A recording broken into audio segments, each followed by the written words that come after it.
Ang paglilibang ng Damodar.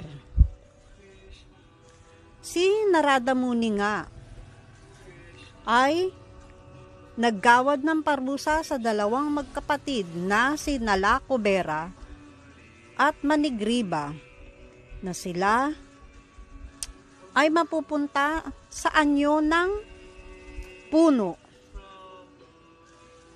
Ngunit makikita nila ng harap-harapan ang personality of Godhead na si Krishna. Ang mga punong ito ay tatawaging Arjuna tree sa lupa ng Gokula, kung saan doon naninirahan si Mother Yasoda at si Nanda Maharaj. At maghihintay sila ng maghihintay sa panahon na sila ay palayain ni Krishna. Ngunit mananatili sa kanilang kaisipan ang nakaraan nilang kapanganakan.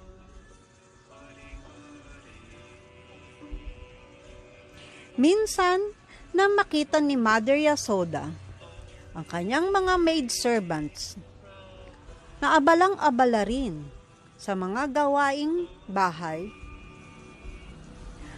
ay personal niyang ginawa ang maggiling ng mantikilya. Nang siya ay nagigiling na, ay iniisip niya ang mga paglilibang ng batang si Lord Krishna. At nasisiyahan siya sa pag-iisip sa kanyang anak. Marami ang mga butil-butil na pawis sa kanyang mukha at nangagkalat ang kanyang mga bulaklak sa ulo. Nasa ganito siyang katayuan nang dumating si Krishna na nagugutom, at para pataasin pa ang transcendental na kaligayahan ni Mother Yasoda, ay kinuha nito ang ginagamit ni Mother Yasoda na panggiling upang ito ay pahintuin sa kanyang ginagawa, at gusto niyang kumain. Kanya kinuha ni Mother Yasoda ang kanyang anak at binigyan ito ng gatas mula sa kanyang dibdib. Tinitingnan niya ang nakangiting mukha ni Krishna. Napakaganda ng mukha ni Krishna. Bigla naman na umapaw ang gatas dahil kumukulo na ito sa kusina. Upang pigilan ang pagtapon nito, si Mother Yasoda ay agad-agad na ibinaba si Krishna at nagpunta sa lutuan. Naiwan si Krishna ng kanyang ina. Siya'y nagalit at naningkit ang kanyang mga mata at kinagat ang kanyang mga mapupulang labi. Kumuha siya ng bato at binasag ang sisidlan ng mantikilya. Ang mapagkunwaring mga luha sa kanyang mata ay dumaloy sa kanyang pisngi. Habang kinukuha niya ang mga mantikilya palabas ng banga, at nagpunta siya sa liblib na lugar para doon ay kumain.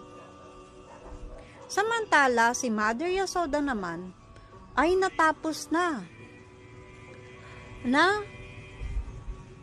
patigilin ang pag-apaw ng gatas sa lutuan. Kanya ito ay muling nagbalik.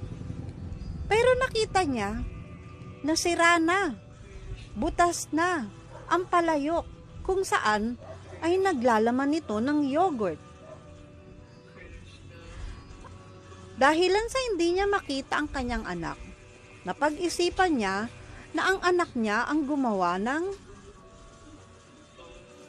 pagbasag sa palayok at napangiti siya. Sabi niya sa kanyang isipan, ang batang ito ay napaka talino. Pagkatapos niyang basagin ng palayok, ay umalis siya dito sa lugar na ito dahil natatakot siya sa parusa. Sinundan niya ang maliliit na yapak ni Krishna at doon ay natagpuan niya si Krishna na nakaupo sa malaki at nakabaliktad na gilingang ng mortal. Kumukuha siya ng mantikilya sa mga nakasabit na palayok at pinapakain niya ang mga mantikilya sa mga unggoy.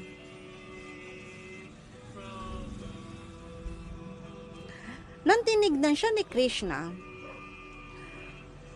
agad-agad nalaman ni Mother Yasoda na natatakot ito at alam na nito kung ano ang kanyang kalikutang ginawa. Kumuha ng maliit na pamatpat si Mother Yasoda at